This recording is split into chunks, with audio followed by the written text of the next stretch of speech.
আপডে মানে আমরা কি ধরনের সংস্কার মানে পাবো এই ধরনের।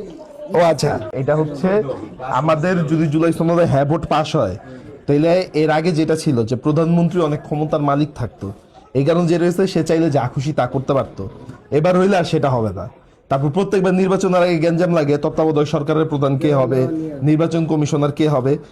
যদি জুলাই সনদ পাস হয় তাহলে যত দল আছে, সরকারি দল বিরোধী দল, সবাই একসাথে বৈশা তত্ত্বাবধায়ক সরকারের প্রধান উপদেষ্টা কে হবে, তারপর হচ্ছে প্রধান বিচারপতি কে হবে, নির্বাচন কমিশনার, এগুলা তারা সবাই মিলে আলোচনার ভিত্তিতে ঠিক করবে। তাহলে এগুলো নিয়ে আর কোনো দ্বন্দ্ব মারামারি কখনোই হবে না।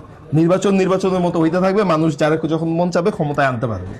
বুঝতে পারছ না? প্রধানমন্ত্রীর আগের মতো ওই পাওয়ার থাকবো না, ঠিক আছে, যে চাইলেই যা খুশি তা করতে পারবে। না ভোট জয়যুক্তি হলে, না ভোট জয়যুক্ত হলে দেশ যেরকম ছিল সেরকমই মানে সংবিধান আগেরটাই থাকবো, সংবিধান থাকবো, কোনো পরিবর্তন হইব না। আর যদি ওই অবস্থা থাকে তাহলে ওই প্রধানমন্ত্রী চেয়ারে গিয়ে যেই বসুক সেই আবার সেই হাসিনার মতোই খারাপ হয়ে যাবো, কারণ ওই চেয়ারটার ক্ষমতাই এত, আবার স্বৈরাচার হয়েছে, সহজে স্বৈরাচার হইব। জি, আসসালামু আলাইকুম ভাই। জি, এই জিনিসটা একটু বুঝেন।